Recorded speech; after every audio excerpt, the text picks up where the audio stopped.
Welcome to the Commentary Magazine Daily Podcast. Today is Thursday, August 8th, 2024. I am John Podhoretz, the editor of Commentary Magazine. With me, as always, executive editor Abe Greenwald. Hi, Abe. Hi, John. Washington commentary columnist Matthew Continetti. Hi, Matt. Hi, John.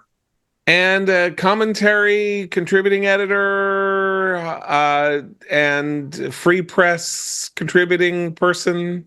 I don't know what your title is. I'm on staff at the Free Press, you can say. Man on staff at the Free Press, our friend and occasional musical coordinator, band leader, Doc Severinsen, Paul Schaefer, Eli Lake. Hi, Eli. Great to be back, John.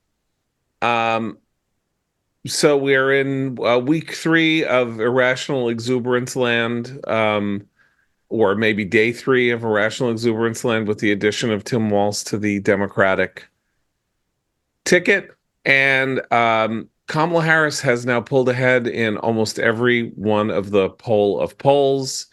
The poll averages, not necessarily at the state level, but at the national level. And I think there's very little reason to think that trend will not continue, and lines of argument are being now dangled or thrown out into the water by the Trump campaign. The most obvious being that she's liberal and he's too liberal, and it's the most leftist ticket ever, down to questions relating to Tim Walz's own military service, which I think are interesting, obviously very touchy and dangerous, like to go at somebody who has a 24-year record as a member of the Army National Guard on the grounds that his record was somehow compromised by excessive claims of involvement in military engagements, and then about whether he somehow left earlier than he should because of his political ambitions. Those are two of the lines that are being thrown out there. And obviously the blocking tackle of the media, which is the subject in part of Eli's really brilliant latest podcast contribution to the Free Press on their feed, Honestly, which asks questions about how the media memory hole are literally using techniques laid out by George Orwell in 1984, by Czesław Miłosz in his great book, The Captive Mind, by Milan Kundera in his great novel, The Book of Laughter and Forgetting, to help Kamala Harris win the election. Matt, how do you think that these lines of attack are going to bite, or are the distractions from the Republican attacks by the media going to work? Well, I don't think we'll know for a while. You know, the other day on the podcast, we were discussing with Mark Halperin about what might interrupt this virtuous cycle of enthusiasm for Harris leading to positive, nay, ebullient media coverage for Harris, leading to more enthusiasm for Harris, and so on. And I listed a potential war in the Middle East, potential economic downturn, and then finally some type of scandal or controversy surrounding the biographies of either Harris or Walz. And Halperin said that the most likely of the three, in his view, was a potential scandal. And so what we have with the story over Walz's service in the National Guard, I think, could become a big problem for the Harris campaign. Walz has been silent as these criticisms of his portrayal of his National Guard service have mounted. And we had the news just before we began recording this podcast this morning, August 8th, that Donald Trump would be holding a press conference at Mar-a-Lago later this afternoon. And I expect Trump to amplify the criticisms, the attacks that J.D. Vance has already been making on Walz. So that could occupy some more media attention, distracting from the Harris swing state tour, and could become a problem for her. I do think, though, that we won't really get a sense of where this is headed until after the coronation in Chicago next week. And something happened last night, John, at Harris's rally in Michigan that I think could be a major problem for her and for the Democrats. As Harris was talking to the crowd, protesters began shouting at her, pro-Hamas protesters, saying that they will not vote for genocide. And Harris responded to them. And I think what she said was really revealing. She said, if you want Donald Trump to win, keep saying that. Otherwise, I'm talking. She didn't say, you're wrong. She didn't say, I won't support terrorism. She didn't say Israel has the right to defend itself, which she has said in the past. She said, shut up, because you might cost me the election. And then we learned that prior to the rally, she met with the pro-Hamas organizers of the Uncommitted campaign in Michigan. And if the reporting is accurate, suggested that the organizers talked to her staff about a potential arms embargo against Israel next year if she takes office. By the way, the Labour government, the new Labour government in the United Kingdom, is moving toward an arms embargo of Israel. It's not out of the question if Harris-Walz wins. So I think that Israel, what's happening in the Middle East, Harris's decision not to go with Josh Shapiro for Tim Walz, it will remain a big issue, especially for the pro-Israel community in this country, which is large.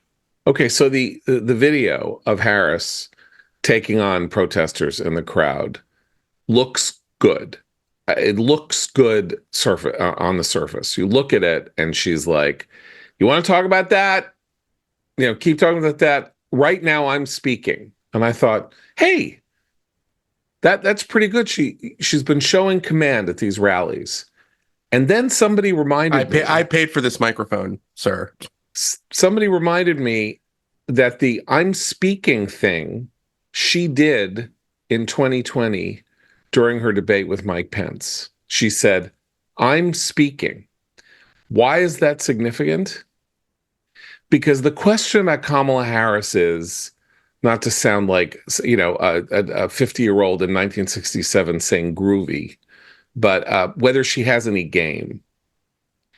And whether she can think on her feet and move and show, that she has dexterity, that she can be in the moment, that she can parry and move and say things that are interesting and all of that. And if she was just pulling out a rehearsed game thing that she did 4 years ago, at the first moment in the course of this presidential bid where she faced any hostile action, doesn't look to me like she has much game. That's not being challenged. Like she's not having interviews and she's not whatever, all of that. But it looked good. And now I'm thinking maybe it wasn't so good. And the content, as you laid out, Matt, really isn't good. Like, it's not good that she can't say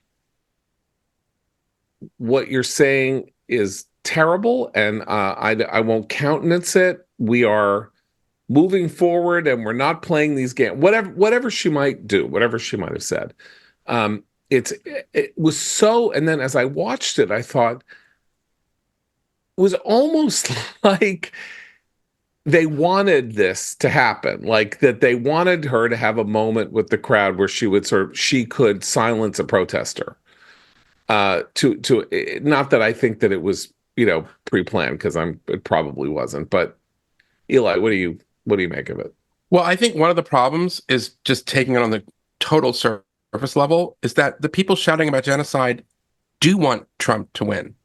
That is a radical sentiment. If you go back to 1968, Jerry Rubin and Abbie Hoffman took credit for Nixon's victory because of the disruptions in the Chicago Convention.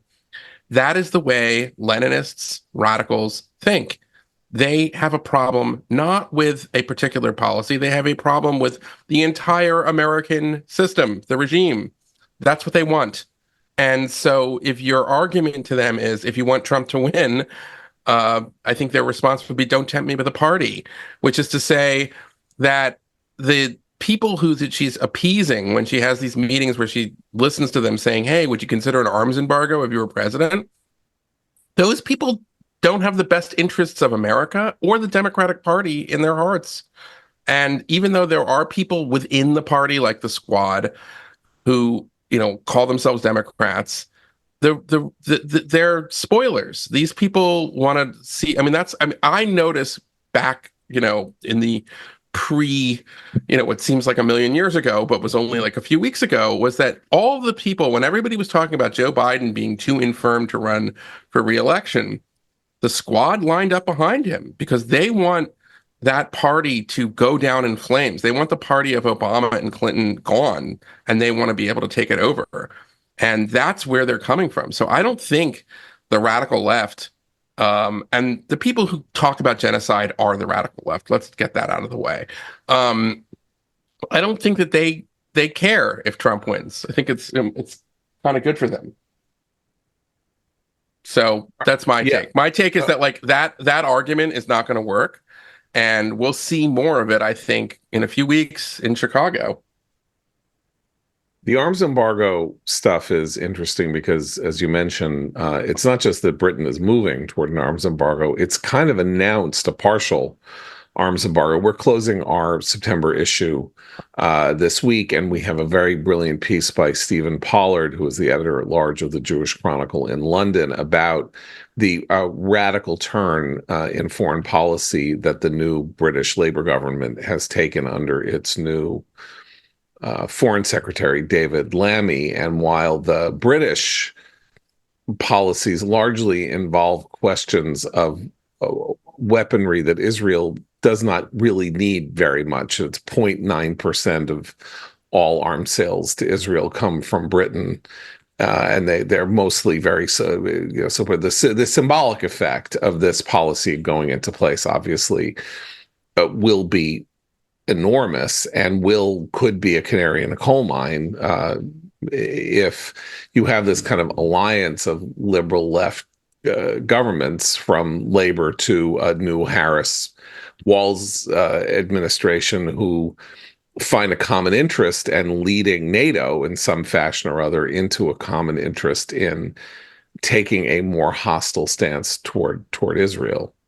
I mean, it'll be interesting if the specific question of supporting an arms embargo now becomes a sort of steady drumbeat that she has to, well, who knows what if she has to face anything, but a steady drumbeat among the protesters, and is now written about in part following the British lead here, because let's say if there is a debate and she's asked point blank, what will she say? She doesn't want to say no. She does not. She is afraid to say no. I will not. There will not be an arms embargo on Israel in a Harris administration. This is such an interesting problem for her in this untested way, even though, of course, she's been vice president for 3.5 years and ran for president for a year and was a senator and all of that, which is that she has lived her ideological life on one side of the ledger, as we talked about this week. And on that side of the ledger, support for Israel is highly problematic at best. And let's just put it this way, which is that even supporters of Israel in the ambit in which she travels do not like the current Israeli government. I mean, the number of people who like the current Israeli government, who are friends of hers or allies of hers or something, who are Zionist in orientation, is probably 0 or 2 out of 5,000 or something like that. And so, but the American people, to the extent that this is an issue on which the American people will judge her or judge their politicians, are very supportive of Israel in its existential condition and the fight that it is in. And this has been consistent from October 7th until now. It's not true of the Democratic Party as a whole, but it is true of Republicans overwhelmingly. It is true of independents. And it's more true of Democrats than you might think, given where the Democratic Party is on a lot of other issues. And so she doesn't know, in my view, she does not have a an internal mechanism that will tell her how to calibrate this well, to say the things that she needs to say to keep her left flank from screaming and throwing bombs at her, but satisfying people who want, in general, would like the United States to be broadly supportive of Israel in its war against Islamist terror. Eli? So I think that's right. But I also think that a deeper problem here for the Harris campaign is that they are looking at this as an Israel-Palestinian issue, and all of the policy baggage that comes with it, from Bibi giving the speech against the Iran nuclear deal to the long support, under Clinton for the two-state solution and all of that. And that is totally the wrong way to look at it in this election. The Israel issue is a proxy for a basic question about, do you support riots or do you support public order? Because the people who are activated about the Israel question are very similar to the people who were activated by George Floyd's murder in 2020, and similar to the people who were activated by the AIDS crisis during the ACT UP, very similar to the people who were activated by the Vietnam War, who took the side of the Viet Cong and the North Vietnamese army. This is a problem that Democrats have, and that you cannot look at this through the lens of simply like what our policy has been on a two-state solution and Bibi and settlements and all of these things. It has everything to do with, are these dirtbags part of your coalition? Because most Americans hate them, even if they have some sympathy for the idea that, well, it'd be nice to have to see the war end in Gaza, and, certainly have sympathy for Palestinians. And it's the idea that Israel, in this particular case, it's got nothing to do with Israel. It has to do with the fact that the people who protested Netanyahu burned an American flag and hoisted, Palestinian flags at Union Station. And that alone is the big question. It's the radicalism. And that is both a proxy for more than foreign policy. It's about gender issues. It's about all kinds of things that Kamala Harris has to do a lot more of a persuasive kind of switcheroo in explaining why she isn't the candidate that she was in 2019. And it doesn't help when you have meetings and listening sessions with such people. And I think they're just addressing the whole thing all wrong. I guess, I'm struggling in my head to figure out whether this is a totally new race or not. And right now, the margin between Harris and Trump is close enough that I'm not really sure. I mean, in all three of the major polling averages, the polls of polls, New York Times, 538, Real Clear Politics, Harris is leading Trump today by about 1 point. She's actually leading by a little bit more in the, in the 538 poll of polls, but typically 538's been friendlier to the Democrats. But basically, it's about a point, maybe 2 points in the 538 thing. That's within the margin of error of most polls. So it's a toss-up race. And she's made gains in the Rust Belt states. Remember, she needs to win all three if Trump is able to hold on to the Sun Belt states. But she's still lagging behind Pennsylvania. I don't think we've had a really good poll of Pennsylvania recently. So it could be the next poll of Pennsylvania she's caught up. In any case, she's caught up with the toss-ups. And if this is just the case that it was a toss-up race before the June debate, then we're basically in the same election. And all of the questions that Eli raises about public order and how people respond to events and how people respond to the radicalism of much of the Democratic Party, that will still be the same case. And that's why I'm hesitant to make any definitive judgments about who's going to win this election, as I usually am hesitant, because let's not forget, a lot of the 2016 election that Trump won turned on events days before the actual voting. Now, it's slightly different because in the post-COVID era, a lot of people vote, a month before Election Day. Nonetheless, I even think that Trump's getting COVID after that disastrous first debate with Biden in early October may have actually sealed his fate in 2020. So there's a lot more time to go. However, the other case is that this is truly a new race. It's truly a new election. And everything that happened on the board prior to the switcheroo between Biden and Harris is just erased. And now we have a new election, and the new election is Harris is the future. She's 59 years old, going to be 60. Trump is the past. Trump is 78. He'll be 82 at the end of his second term. And future beats past. And if they can just keep this up, that she's the future, she's young, she's brat, she's got the coconut tree memes, the Bon Iver is playing at her Wisconsin rally, the young people are excited, black voters are excited, white women in the suburbs are excited, well, then Trump has really got his work cut out for him. And he needs to basically junk the strategy he had prior to July 21st and come up with a new strategy for a new candidate and a new race. So it's the same race and it's a new race in a weird way. Like, I know that sounds like quantum mechanics, John. It is exactly two things at once. Principle. Yes, exactly. Because it is like, I wrote this piece 6-7 months ago called, the 2024 election, the nightmare that will never end, because for a year the race had been frozen in place pretty much from January 2023 until I wrote the piece, and it was a 1-point race. And you watch the Real Clear Politics average. Biden was up by 1, Trump was up by 1. Biden was up by 0.6, Trump was up by 0.4. This was day to day, week to week, everything.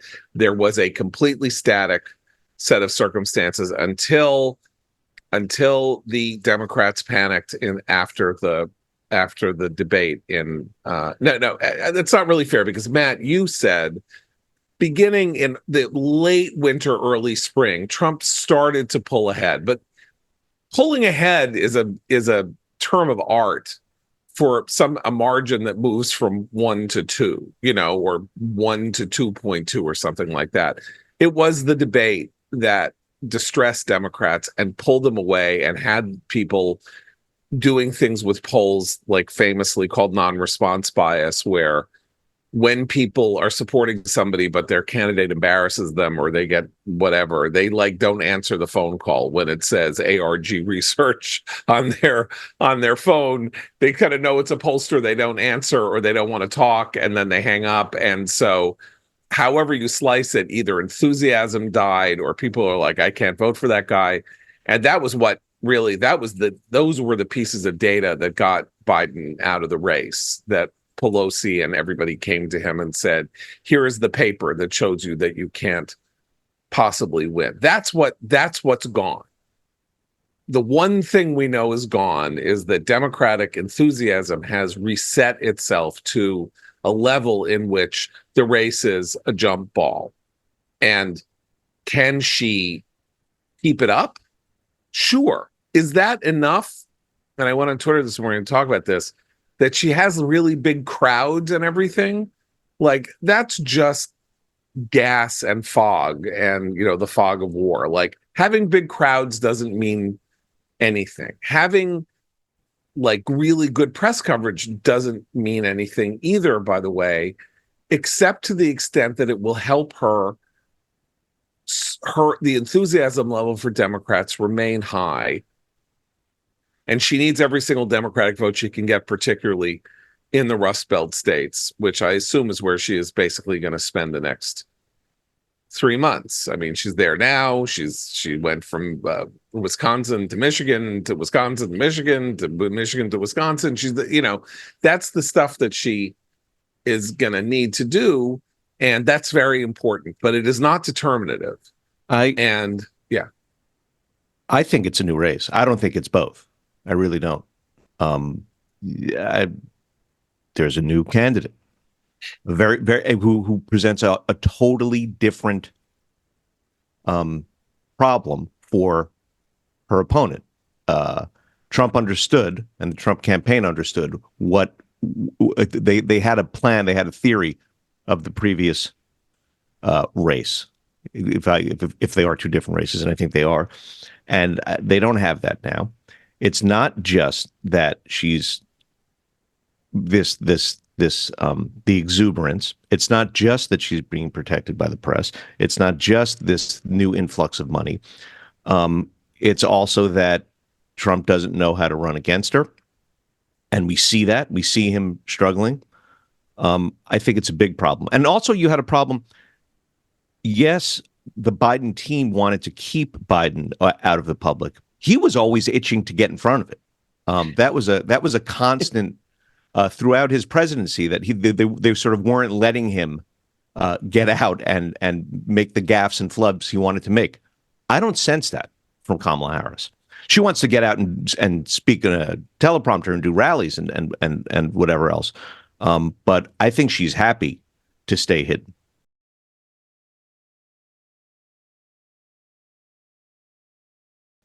Look, our friend Noah Rothman has a very good post this morning at National Review in which he says the thing about Harris is not that she's that Democrats love her because she's a great candidate.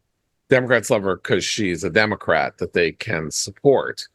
And in that sense, Harris going silent in the way that she's going silent, in the sense that she's not taking interviews and not doing the stuff that modern candidacies do. It's almost as though we have retreated into the 19th century when candidates did not campaign. There was no such thing as a presidential campaign.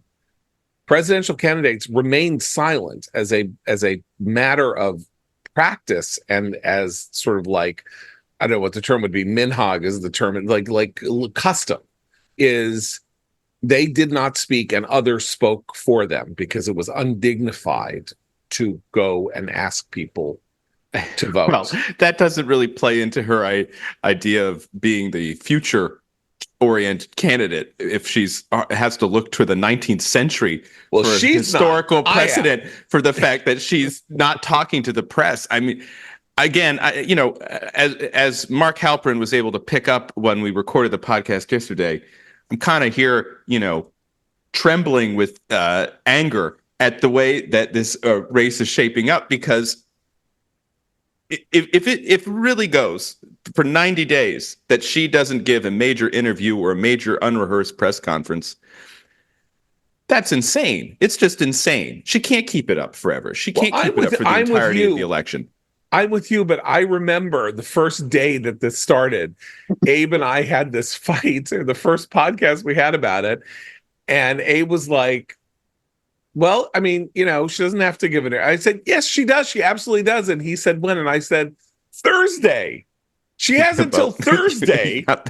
Several Thursdays have passed since. Yeah. Yeah. It's literally 3 Thursdays since I was like, she has till Thursday. And then, boy, it's all over. So, I have been proven wrong. I think I was proven wrong in my assertion last week that JD Vance was going to be pushed off the ticket because it was the one move Trump could make that would not implicate him except in his decision making, which he doesn't mind often.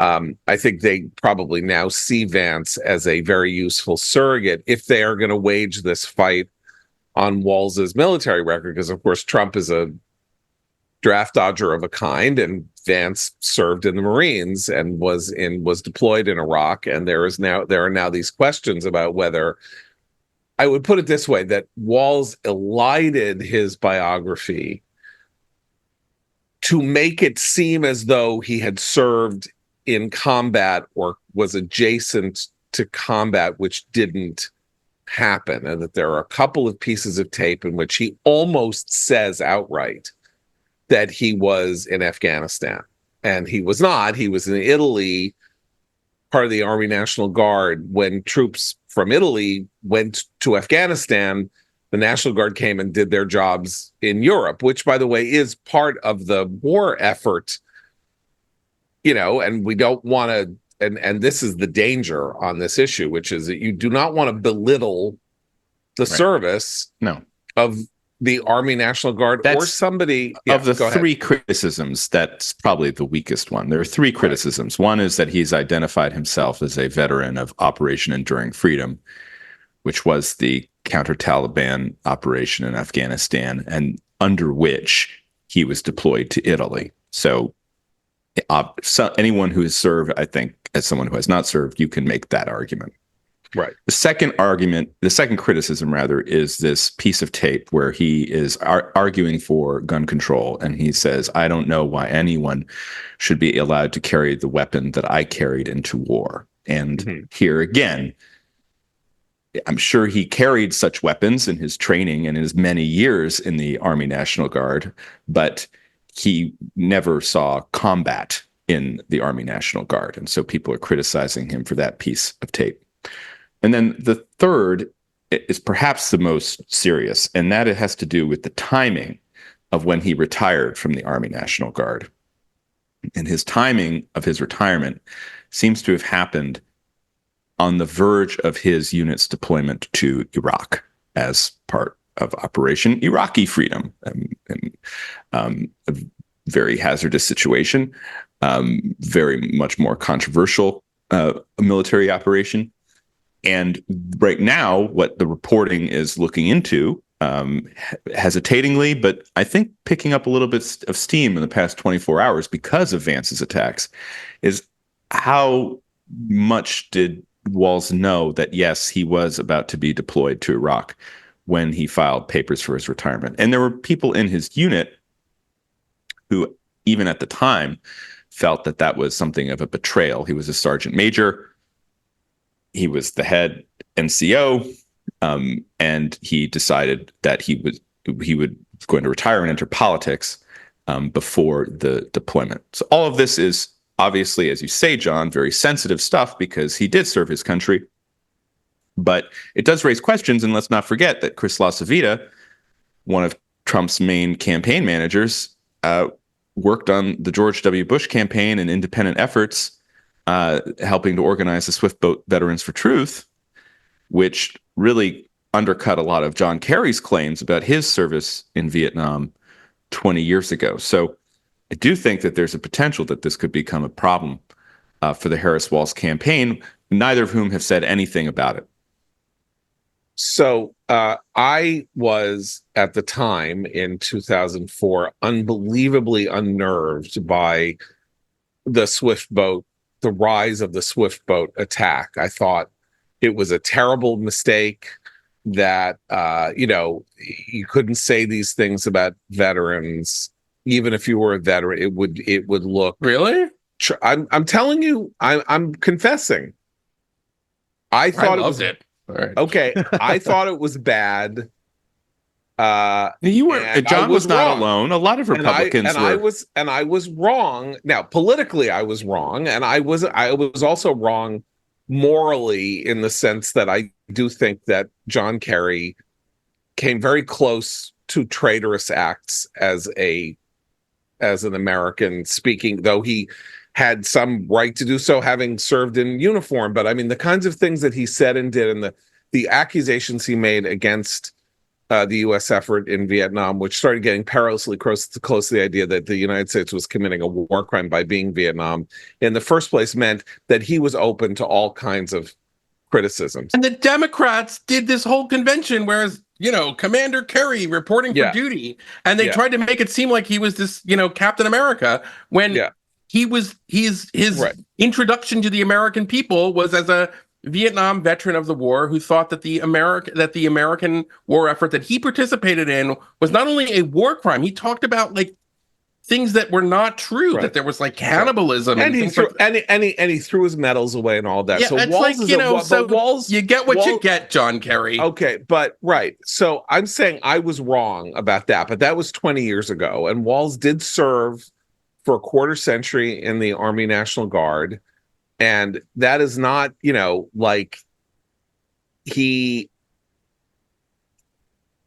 wasn't discharged, dishonored. This fight over whether or not he left service before they were about to get themselves into serious harm's way and therefore betrayed his unit is a conversation that's very difficult for me to have. I think, like the Swift Boat Veterans for Truth, who were people who were in Kerry's unit, weren't in Kerry's unit. There was only one guy in Kerry's unit, but were other Swift boat captains, and said what he did was bad and all of that. if Kerry's unit rises up, if Walls's unit rises up and says he betrayed us, that's going to be very, very serious. And again, J.D. Vance himself is a veteran, a Marine, an enlisted Marine. Well, all Marines are enlisted, who served in Iraq. And so he can prosecute this case. I can't prosecute this case. Donald Trump, who said that AIDS was his Vietnam, cannot prosecute this case. And it's tricky because, it's not like being a member of the Army National Guard is a lifetime, it's a lifetime thing that you are obliged forever to remain in forever. And if he had this one shot at running for Congress and he wanted to take it, he had sacrificed a great deal of time for his country as a veteran. So I am maybe not the right person to analyze this. It is very tricky. But we do have evidence 20 years ago that a mainstream media and wusses like me were wrong about the bite that something like that might have. Of course, we were in the middle of a war when this happened with Kerry, and so this was a stand-in for what Kerry would be like as commander-in-chief if he could just do X, Y, and Z and play around and bitch around. It's different though, John, because the problem was that the Democrats invited themselves to the Swift boat attack because they airbrushed the actual story of Kerry. Kerry wasn't just somebody who served in Vietnam who regretted it. I mean, one of my favorite cousins served in Vietnam and he thought it was bad, but he never joined a movement that said that they wanted the North Vietnamese army to win or the Viet Cong were heroes. That's what Kerry was doing. He wasn't just saying this war's a bad idea, Senator Fulbright, and I don't think we should be there. He was saying that we were the bad guys and that the army that he was fighting against were the real Vietnamese patriots and that we were a bunch of war criminals.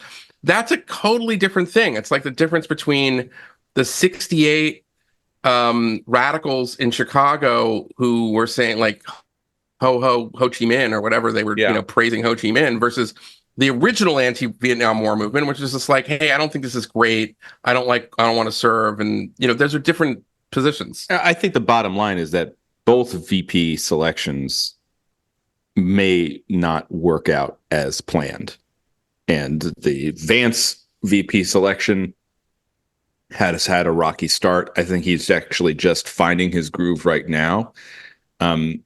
Following Harris, making an issue of the fact that she's not talking to reporters, bringing up this Walls military record as another line of attack. But it's clear from the polling that the public views Vance unfavorably, and he's probably going to have to do a lot of work to change that. I think the damning thing with Walls is not the veteran stuff. It's the 2020 BLM riot stuff. What his wife saying she smelled No. Got a problem. They've leaked. Got a problem. He must have recorded. I love how everyone records the calls with Trump, but we have this piece of audio that was leaked probably from the Walls camp of a conference call with governors where Trump is praising Walls's introduction of the National Guard into Minnesota. Now, that wasn't the issue. The issue isn't that Walls finally did it. The issue was he waited too long as much of his city burned and there was chaos in the on and the his streets. wife thought it was great. But then Trump said, Tim Walz, you're great. You did what I told you to do. It's because you did what I told you to do. Walls has also said on video that his initial reaction was bad. So there's a lot of video going on here. The point is, I think, that if you get distracted by these VP candidates, you're missing the real story. The real story is Kamala Harris could be elected the president of the United States in 90 days. And has anyone really given serious thought to what that might mean for the future of this country and the West? Thank you. Because I have. Right. and it sends me shivering in bed at night. Yeah, and you know what else should send you shivering in bed at night, by the way? Going online without ExpressVPN, because it's like leaving your laptop unattended at the coffee shop when you go off to the restroom. Most of the time you're going to be fine. But what if one day you come out of your bathroom and your laptop is gone? This is kind of what happens if you're out there with using one of those unencrypted networks at an airport or a Starbucks or whatever. People can, a smart 13-year-old can come by, sweep up your information, sell it on the dark web for $1,000, and you are compromised, and your social security, you are part of a world of fraud that you will never be able to get out of. So ExpressVPN stops hackers from stealing your data by creating a secure encrypted tunnel between you, your device, and the internet. Fire up the app, click one button to get protected. Phones, laptops, tablets, and more will help you stay secure on the go. Secure your online data today by visiting expressvpn.com/commentary. That's expressvpn.com/commentary. And you can get an extra 3 months free. expressvpn.com/commentary. So Kamala Harris may be president, and it's giving you shivers. And let's talk about some of those shivers, because it's not just this thing that happened last night where she has a meeting with the leaders of this shadow puppet Plato's Cave game called the Uncommitted Movement in Michigan that changed the Biden administration's entire stance toward Israel and the fight with Hamas. One of the most effective shadow games in the history of American politics, in my view, saying Michigan will now be lost to you if some Arabs in Dearborn, Michigan are angry. A state that you, Joe Biden, won by 155,000 votes. Ooh, you're in trouble. There's some Arabs and they are unhappy and they're going to vote uncommitted, and then they're going to vote against you and they're going to kill you. And literally in the month of November, December, this propaganda campaign unnerved and altered the course of American policy in the Middle East without question. And now it's still there. It's there enough. Well, now, maybe it's they're not just trying to forestall the fight in Chicago. It's not just Israel. Over the past couple of days, Ukraine has launched a land incursion into Russia. And this is a pretty remarkable development. There's at least 1,000 Ukrainian soldiers participating in it. Apparently, many air defense assets have also been redeployed to this incursion into Russia. So there's a war in Ukraine and Russia that's been going on now for over 2 years. There is this war in the Middle East in which Israel is surrounded by a ring of fire that has been going on since October 7th. The Houthi campaign that the United States has been involved in is now the most active. Our Navy, and just today I came across a story saying our Air Force as well has been in since World War II. And the Houthis are still there. And in fact, it was just the one response by Israel the other week to one drone left more damage against the Houthis than it seems anything that we have been doing. There's still China. I'd like to know, what does Harris think about the People's Republic of China? Does she have strong views on Taiwan? Her boss, Joe Biden, has said 4 times that the United States would send troops to defend Taiwan from China. Has anyone bothered to ask Kamala Harris this question and how she would respond? Thank But you. no, I'm sorry. She has coconut tree memes. And so I'm Thank supposed you. to be happy? I mean, it's really remarkable. She is a Coconut- candidate no of one- laughter I just and felt- forgetting. I just, No, just fell from the coconut tree. No one says that you, Matt Continetti, should be happy. No one expects you to be happy. No one thinks that you should be happy. The Ukraine thing is unnerving in 2 respects, because now I'm going to what about a little bit. The Ukrainians have put together a remarkable 2-year plus war in which their ability to improvise, shift gears, change the way they do things is pretty jaw-dropping as this latest turn takes. And then we get this story in the Washington Post that J.D. Vance, who really should know better, found himself in communication with somebody who I would say I'm going to call he who is not to be named, though he is not Voldemort, because he is not as powerful as Voldemort, but an extraordinarily loathsome presence on the right over the last 10 years, with whom I've had many people have had run-ins. And he ended up in this kind of email texting communication with Vance. And in the text that he released to the Washington Post, this person who now says he's for Harris, which is interesting, since he's been a big right winger, attacked everybody from the right.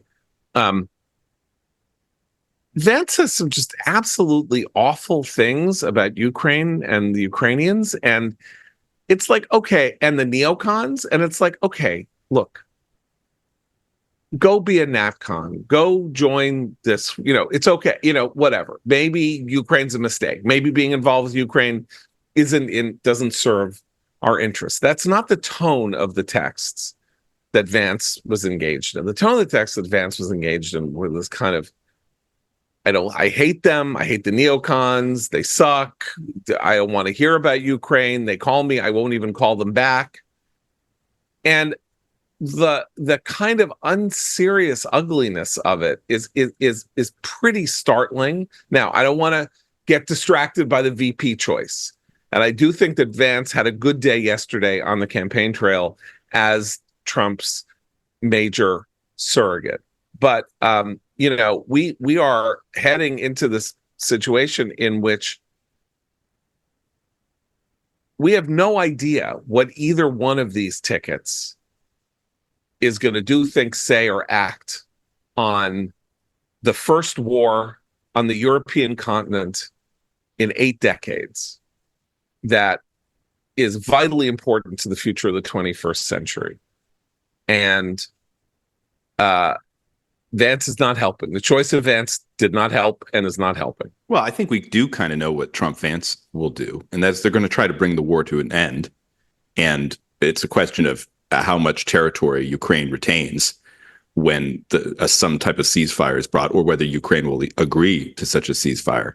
I think we don't know what Harris will do, because the Biden administration doesn't seem to have a strategy for the war other than continually to support Ukraine, which I support Ukraine as well. But I do think that difference is pretty clear. I should also note that as we've been recording this, Kamala Harris's national security aide, Phil Gordon, who's likely to be the national security advisor in a Harris-Walz administration, has posted on X that she does not support an arms embargo. So once again, we have people, but we don't hear it from her. We hear it from the people surrounding her, the apparatus, the machine, right? So we don't know actually what would happen in terms of policy, and we haven't heard it from her mouth either, except from what we glean from her political responses behind the scenes in the press. Can I just, we're coming to the end here. I just think the bottom line is that we still have an unanswered question from July. Who is running the country? That all of these crises that we've been talking about, Ukraine, Middle East, the stock market, or things that we can't see, will require the attention of the leader of the free world, and we don't know who he is. And the Democrats, my sense is that Trump is going to win, because I don't think the Democrats can sustain this line that Joe Biden was too feeble to run for re-election, but is totally fine and fit to be the commander-in-chief and the president right now. And that this has just, that's what I did in my podcast, this has been a memory hold moment that we're not talking about. But I can't see how the American people, who are not high information voters who are on Twitter all the time, I just think that they know that. Everybody knows that. They see things that are happening, and they're going to say who's in charge and punish the party that gaslighted them for all of these years until it was no longer sustainable. That's a big deal. And I hope that, I mean, I don't know, maybe Trump can't prosecute it. Maybe he'll get in his own way. That's always possible. But I just think that that is a huge hill that they have to climb, and that the sugar pie right now does not get to it. Eli, I had thought the exact same thing when the switcheroo first happened. I said, this is an almost unprecedented scandal. And it still is. Yeah, and it's enormous, and this is going to be a big deal that any Democrat, especially the vice president, who lied about his, is going to be held accountable for, and then it disappeared. It has disappeared. Okay, it's disappeared with and the now. media. But I just want to make one last point about this. Yeah. So if and when Trump brings it back up, now it looks like he's going back into the past because it's no longer a live issue. But it is a live issue. Who's the president right now? Okay. There's going to be an interview with Biden on CBS Sunday morning at 3 a.m. or something with Bob Costa, in some fashion or other, that they did yesterday and are holding till Sunday. So either he didn't say anything newsworthy except this little clip that is actually demented, I'm sorry to say, about how he's worried that there isn't going to be a peaceful transfer of power if Harris wins, which just parse this out for 2 seconds. This is Biden says this about Trump. Okay, so he wants to invoke January 6th. Well, maybe What is he Biden has talking something. about? Maybe Biden has something up his sleeve. Yeah, like what on earth is he talking about? He's president. His vice president is going to become president. The Senate is run by his party with Chuck Schumer as the Senate majority leader. She is the president of the Senate, the person who is going to be the next president. How is there not going to be peaceful transfer of power? There's no mechanism or lever for this to happen. So it's comic, and maybe this interview, if it's bad, and it may be bad or it may not be bad, whatever, can raise this again. But I do think that all of this involves betting on the come, which is to say, it is August 7th or August 8th, and the election is in 3 months, and a lot of bad things can happen. And how these two candidates respond is going to mark the difference between who wins and who loses. But we don't know what that is, and maybe some bad things aren't going to happen in the way that we think. Maybe the colleges won't explode again into disorder and decay. Maybe the convention will go fine and there won't be a big fight, and maybe Trump won't be sent to jail on September 18th by Judge Merchan. But all of those things could happen. All those things could happen. And so we just, now we're in the world of events, dear boy, events. And that's, I think, why Matt's right, that it's a fool's errand to what we know is either of them could win. That's the only thing we know, is that either of them could win. If you go back in time, there was no way that Dole was going to win in 96. There was no way that Mondale was going to win. Right. There was no way. Like there are moments when you really think, and then it probably turns out there was no way that Romney was going to win in 2012. None of this is a completely new kind of situation or circumstance. But I don't know when a race has been this unclear. I mean, in my lifetime. I mean, in the end, Bush and Gore was, of course, very unclear. But at this point, you probably thought Bush was going to win.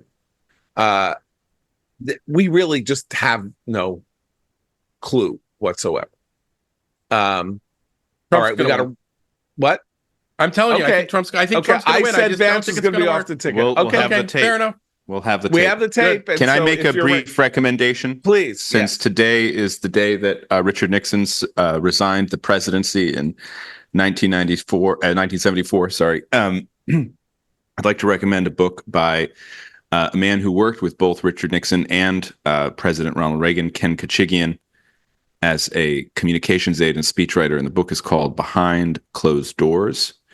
It's an excellent look at both presidencies. Kachigian, who's legendary speechwriter and political consultant, kept diaries and wrote down conversations at the time, contemporaneously, that he's only now revealing in this book. Gives you a great behind-the-scenes glimpse of about both men, how they operated, how Nixon. Nixon's brain never stopped calculating, never stopped strategizing, and even in his exile, first in California and then he moved to New Jersey, would be sending Reagan long memos, would send Kachigian long memos to pass on to Reagan, to what Reagan would do. And what's interesting is that in almost every case, Reagan didn't listen to Nixon and did his own thing. The other thing that comes across just briefly in this is, there's been a lot of talk about how recently, with the rise of populism and national conservatism, well, Reagan was much more working class, much more populist than people give him credit for. He kind of stared down the Japanese on some trade issues and a currency. The Harley Davidson company he helped protect, right? But what you get from this memoir is that Reagan was a real true believer in markets. And at the end of the day, if you just let him go, he would always go back to the Democrats spend too much, they tax too much, there's too much centralized control. Those were his real issues. And he was a very kind of classically conservative guy at his heart. And I don't remember the unions liking him very much. Unions were not big on Ronald Reagan. Yeah. So it was just a breath of fresh air to be reminded about actually how much of a Reaganite Reagan was. Yes. Let Reagan be Reagan. Exactly. Says John will crawl. Yep. Exactly.